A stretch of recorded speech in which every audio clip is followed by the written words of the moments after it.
Got about an hour. I think I'm gonna watch something on TV. All right, let's find something good. A few moments later. Have you ever spent an hour scrolling on Netflix trying to find the right show to watch, only to end up not finding anything at all? One eternity later. Yeah, I've been there too. But when it comes to sheet music, which is a choice that really matters, most piano players don't even think twice about which edition they're using. And that one decision can totally change if you end up learning your piece quickly or struggling with it for months. Hey piano people, I'm Ashlee. I've spent 20,000 hours practicing. I've taught adult piano players from all over the world. And here on the YouTube channel, I teach you how to practice smarter, not harder. And today we're gonna be talking about the fastest way to learn any piece and how it can all hinge on one decision that you make, the edition of sheet music that you're using. Let's dive in. So we're gonna break down the 7 ways that choosing the right edition of your sheet music can help you learn pieces faster. And we're gonna talk about it in 2 different categories. And then I'm going to actually go through a quick list of how to actually choose an edition of your sheet music that will help you learn any piece faster. And don't worry, I have a free checklist because this is a lot, and you can download it at the very end so you don't have to remember it all. Now, I'm not going to lie, when I started scripting out this video, I was a little bit shocked because honestly, what's in this video could be an entire paid course. There's a lot here, but we're gonna make it really simple. And like I said, there's that free checklist so you don't have to remember it all. All right, the first 3 things are in category 1, okay? And this category is like the very practical ways in which choosing a score will really make or break your ability to learn a piece faster. Now, as I tell you these 3 ways that are in the practical category, I'm gonna actually put visuals up on the screen and show you the difference between these scores so that you can really see how this decision affects your ability to learn, because it's going to be very visually obvious when we put the scores side by side. The first way that choosing your edition of the score can really make or break your ability to learn the piece faster has to do with rhythm. Now, I want to put some examples on the screen so that you can see this, okay? And we're going to start with an example that is a bad example. We're gonna look at Mozart's Sonata in C major, K545, the one that goes da, da, da, da, da. Okay, this is the first example. It's gonna show up right over here. And I just went to IMSLP, which is a public domain website for like classical sheet music. And we're gonna talk more about this in the second half of the video when we talk about how to actually pick your editions of the score. This is a really old edition of this piece of music. And just looking at this, look at the rhythm specifically. And if you're like me, and most people, then you're gonna find the rhythm on this edition to be really, really hard to understand. And part of that is because if you look at the bar lines, which is like the lines that split up the measures, and so automatically, visually, it's very hard to see where the measures are. Okay, and if you can't see where the measures are, then visually it's very hard to even start to begin to think about like where the beats are within those measures. So this would be an example where the rhythm is really hard to read and it's going to be really hard to make sense of the rhythm just simply based off of the score. Okay, now I'm going to put another example on the screen over here. Now this one has bar lines, right? So automatically looking at this one, you can start to see where the measures are. And you can look at the time signature and it's common time, it's 4/4 time. And so within those measures, you can start to maybe even outline where the beats are because just visually, it's so much easier to see where the measures are. Okay, so this score supports the ease of learning the rhythm faster. Now I wanna put a third one on the screen because in this piece, we also have ornaments. And anytime you have ornaments written in your score, you wanna first start with the rhythm of the ornaments. In this one, you can see above measure 4, the ornaments are actually written out right there, right? They give you suggestions on rhythmically how to actually execute the ornaments instead of just like making them up or improvising them. Now, I have so much more that I could say on this, but I don't want this video to be like 5 hours long. So rhythm, the edition of the score that you choose can really make or break your ability to digest the rhythm. Now, obviously, if you don't know how to count out loud or you don't know how to do rhythm, the score is not gonna make much of a difference. But if you are mindful of rhythm and you're paying attention to it, then choose a score that supports that, where visually it's easy to see the rhythm. It's easy to see the rhythmic patterns. All right, the second way that is very practical and that, you know, choosing a score can really make or break your ability to learn a piece quickly or not is fingering. Some scores are going to do all of the work for you. Some scores you're going to pull up and they have no fingering examples, right? So there's no numbers written over or under the notes. And some scores you pull up and they've been edited by someone who knows what they're doing, and there's a lot of fingering suggestions, and that saves you a lot of work. And even if you don't end up doing the exact fingerings that are written in the score, it's a starting point. Okay, so let me show you a quick example of that. So looking at the score on the left, no finger numbers, right? Nothing. There's no fingering suggestions. So you, by yourself, have to come up with all of them. Look at the score on the right. This one has finger numbers over a lot of the right hand notes. So all of that work is done for you. Okay. And usually if a publisher went to the work to put the fingering numbers in there, it's usually, and we'll talk more about this later in the video, done by someone that knows what they're doing. Okay. So you can start with that. Saves you a lot of work. Okay.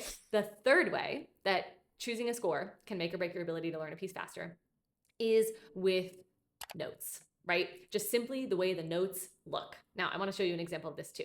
All right, we're going to keep using this bad example, but look at this one over here. It's just hard to read. It's just hard to read. It almost looks like it was like handwritten, right? It's hard to read. And then look at this one over here and how much more simple and clear it is. The notes are spaced out in a much easier way. Now, I want to say one thing, and I don't think I'm going to cover this later in the video. Something that you can also feel free to look at here is just like, how are the notes spaced out? Sometimes you're going to pull up music, and I don't have a good example of this one, but sometimes you're going to pull up music and the measures are just going to be really, really small. You'll notice this a lot in pieces where you can find many editions, but it's like you might have an edition where there's like 80 measures on one page. And you might be able to find an edition of that same piece where there's only 20 measures on one page. And the one that is more spaced out and has bigger measures, it's just going to be easier to read because it's less busy. There's less going on the page. So it will simply be less overwhelming when you pull out that score. Okay. And one other thing to think about when it comes to notes is, especially if you're playing a piece that has repeated sections, try to find editions of the score where the repeat signs are not on the page turn or not in awkward spots. And so what I mean by this is, like, sometimes the music will be split up in a way where the measure at the end of the line is a really hard measure to then like visually move your eyes to the next measure, to the next line, if that makes sense, right? So if you're struggling with something like that, take the time to investigate the scores, and I'll show you how to do that here in a minute.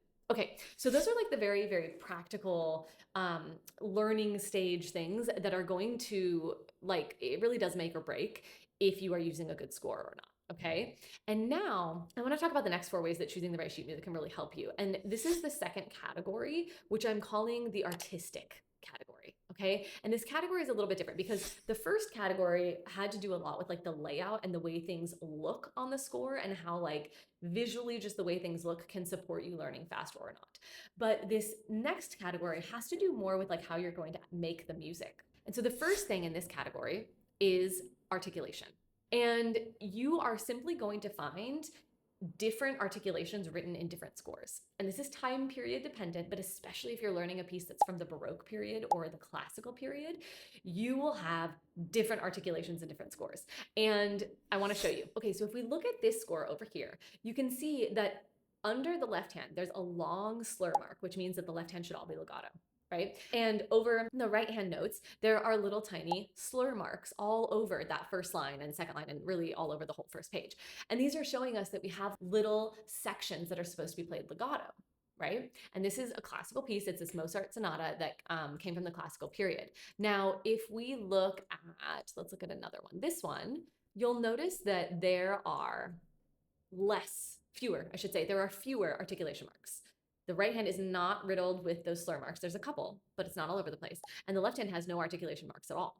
Okay, so this is a small example because it's really like the matter of having legatos or not. But sometimes you'll see this in a really, really, really big way, where like you're pulling up a Bach prelude or a Bach fugue or something, and one of them is like all staccato and the other one is all legato. And when it comes to articulation is how we play the notes to get a desired musical effect.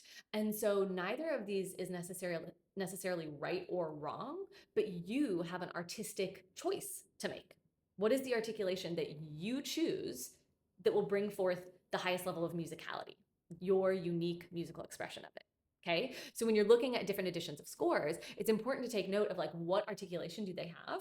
And if it's different, that's okay. You can try them out. You can try out all of them. And in fact, it can give you more ideas. If you find more scores with different articulations, you have like more choices, right? More possibilities that you can choose from. The next way we are, let's see, if we're going by our whole list, we're on number 5. But if we're going on the second half, or our second category of artistry is dynamics. And I'm not going to spend a ton of time on this because it's the same. Okay. So dynamics is the same. You're going to find different scores with different examples of dynamics on them. Some might say piano to begin with. Some might say forte to begin with. And the more you compare scores, you'll notice there's a lot of differences in dynamics. The same is true with the next point, which is pedaling, right? And depending on the time period, you might have a lot of pedaling marks, you might have very few pedal marks, but you will find that different editions of the exact same piece of music will often have totally opposite pedaling suggestions, right? And so you can use these as choices. And then lastly, the same thing goes for tempo. Okay, so these 4 things are very artistic things because it's your choice what articulation you want to do. It's your choice what dynamics you want to do. It's your choice what pedaling you want to do. And it's your choice what tempo to play the piece at. And so looking at all of these different scores, you're going to have so many choices. It's like when you go to the grocery store and you're looking, let's say you want to buy like some version of Cheerios, right? Like a little round wheat cereal. You're going to have a lot of different brand names, a lot of different flavors, a lot of different price points.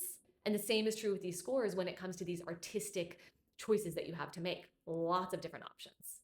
So I want to talk about how you can actually find a good edition of your sheet music. So now that you know the different things to pay attention to and the things you can even look at when you're looking at evaluating a piece of sheet music, let's talk about 5 things that you can keep in mind. And these things really do matter.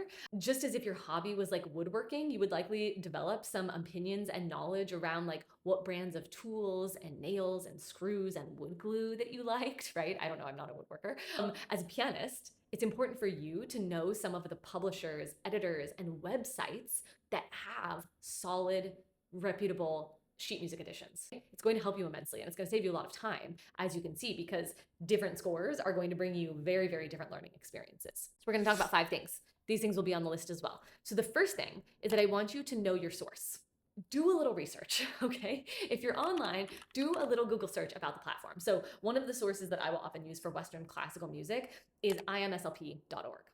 All right, imslp.org. It's like a public domain website for any sheet music that's in the public domain. So if you're learning anything basically that's before 1900, you'll be able to find it on imslp for the most part. And you'll be able to find lots of different editions, especially if it's a well-known piece. Like when I was gathering the scores for this video and I was looking at the Mozart Sonata, I think there's like 12 different editions, right, on imslp. So you have a lot of choices. Another example or a comparison I want to make is like IMSLP versus MuseScore. So IMSLP is a public domain website, but it's people uploading copies of printed sheet music for the most part. On MuseScore, that's a platform where basically any user who sets up a free account can put their own arrangement of a piece of music. And that's different because that means that I could be a person who has a really good ear, but no musical knowledge, and I could listen to the piece Clair de Lune by Debussy, or let's say this Mozart Sonata. I could listen to this Mozart Sonata and I could do my best to like notate it on my computer software on MuseScore, and then I could just upload it and make it available to the public. But if I have no music history training, I'm not a pianist, I just have a really good ear, there's likely going to be a lot of things in that score that don't support you as a pianist. And so knowing the source of where you are getting the sheet music, doing a little research about like, what is this source? What is the history of this source? Who are the people that are contributing to this source, this website, would be very helpful, okay? Now, obviously, there's a difference here if you're playing like Western classical music that's in the public domain, or if you're playing like an arrangement of something that came from a movie or an arrangement of something from a musical theater, like a musical, right?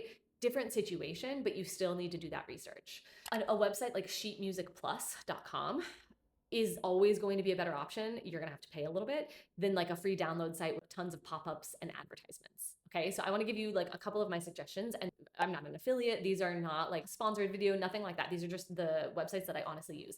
IMSLP is always a pretty good choice. Sheet Music Plus, where you have to pay, always a pretty good choice. They do a really good job of basically being like a reputable online music store. And then there's a website called michaelkravchuk.com. I'll put that in the description. He does a pretty good job of actually making his own arrangements. He has a lot of musical training and then making them available for free.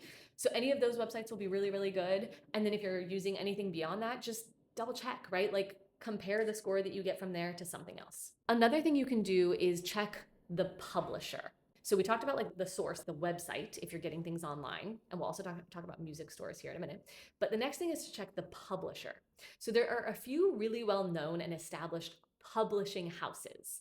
And if you are getting something from a reputable publisher, chances are it's going to be fairly decent. Like this, there's going to be like a standard of quality, right? It might not be perfect. You might find that you like one publisher better than another publisher, but you're going to know that it was put together by music professionals who know what they're doing. So I want to list out a few musical publishers, okay? Alfred, Faber, and Hal Leonard. Those are going to be three publishers that do almost everything when it comes to the piano world. And they do it with an eye of like, we are teaching people how to do the piano correctly. So Alfred, Faber, and Hal Leonard, they're going to be your go-to if you want arrangements of pieces from movies, if you want arrangements of pop songs, jazz pieces, classical pieces. They have pretty much everything. And they have things at different levels, okay? So Alfred, Faber, Hal Leonard. Great additions, especially for those of you that are learning, and especially if you're not at the advanced level. But even if you are, they're gonna have what you need. Okay, now we're going to talk more about like piano specific publishers. So Schirmer, they do most Western classical things. They also do a lot of like ragtime and maybe a little bit of jazz. These publishers are not going to be as much with the musical theater or like the pop music or things like that. This will be more classical. Henley is great. Peters, Urtext, Boozy and Hawkes, Bright Kaufman Hartle. Okay, those are all really great publishers. Publishers that are reputable, publishers that when you see that name, you know that it, as long as it's been published in the last 100 years, it's going to be a pretty solid score. Or I guess another way to check this is to do a little Google search on the publisher. If you can't find anything about them, maybe look for a different score, right? If you find all of a sudden they have like hundreds and hundreds of books of lots of different composers' works, they're probably pretty reputable, okay? And then a last way that you can like find out more about publishers is to go to a real music store. They are few and far between. There are not that many left, but they do tend to exist. Like in the town where I am, there's one really good one for piano. Okay? So like go do a Google search and look for, is there a brick and mortar sheet music store that I can go to? Because first of all, they've done all of this work for you. So they are only carrying the reputable scores. Second of all, usually the people working at the store, especially in the piano sheet music department, and oftentimes like the music stores will have a separate department that's just for piano sheet music. They know a lot. They are either going to be piano professionals themselves or people that are very, very, very well versed in music publishing, editions, and all of that. So go to a store. You will learn a lot just by spending an hour looking at different music. Go to the section where all the Beethoven pieces are, look at the same Beethoven sonata and look at all of the different editions. You will be shocked. And like being there and being able to actually like feel the sheet music really does make a difference and creates a whole experience. It's great. Okay, so our first point was know your source online. Second point is check the publisher. The third point, okay, is check the editor. Okay, so this is interesting because within each publisher, there's going to be different editors. And so give me a second, I'm gonna grab some music for you, hang on. Okay, let me show you some examples. We're gonna actually go back. I was gonna tell you about editors. I'm gonna tell you about editors, but I'm also gonna show you publishers. So this is a volume of the Beethoven sonatas. This is published by the Associated Board of Royal Schools of Music. Okay, so that's the publisher, ABRSM Publishing, you can see it right there.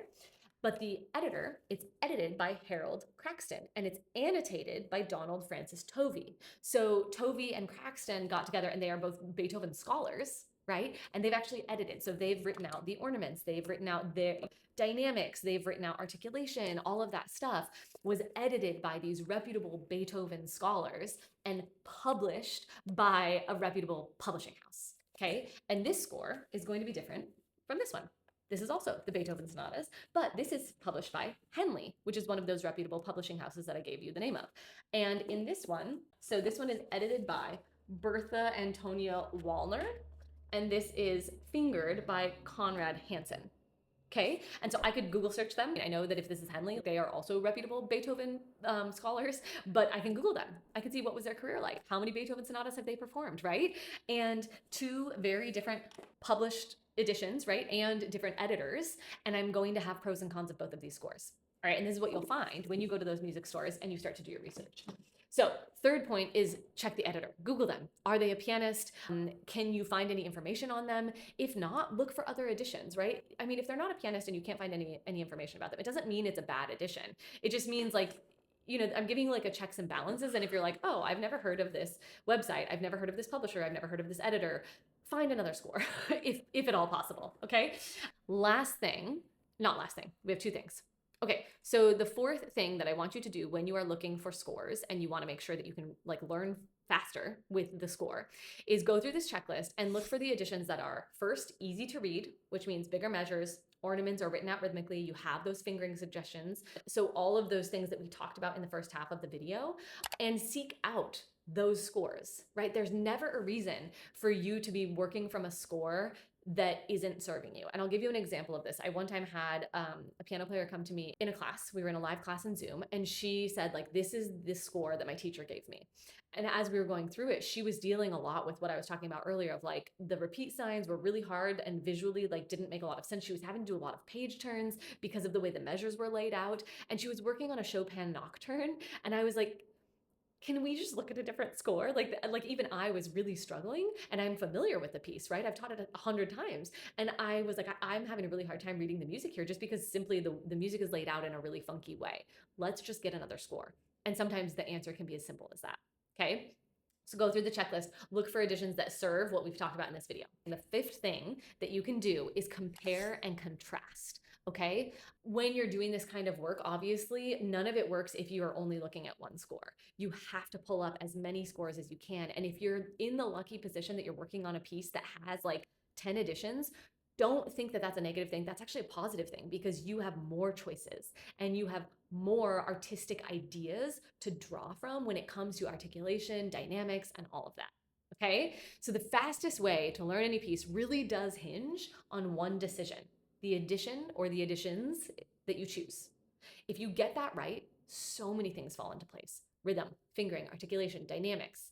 If you get it wrong, you can be stuck fighting with the music, fighting with your eyes instead of actually making the music. Now, I made that free checklist that I mentioned earlier. I'm going to put it in the description and here on the end screen so that every time you go to pick your music, you can go through this checklist and make sure that your music is serving you and you can learn faster. And if you want the next step in this process, which is how to listen to a piece using these different editions of the scores that you chose before you even start practicing, check out this other video. I'm going to link it right here on the end screen. Happy practicing.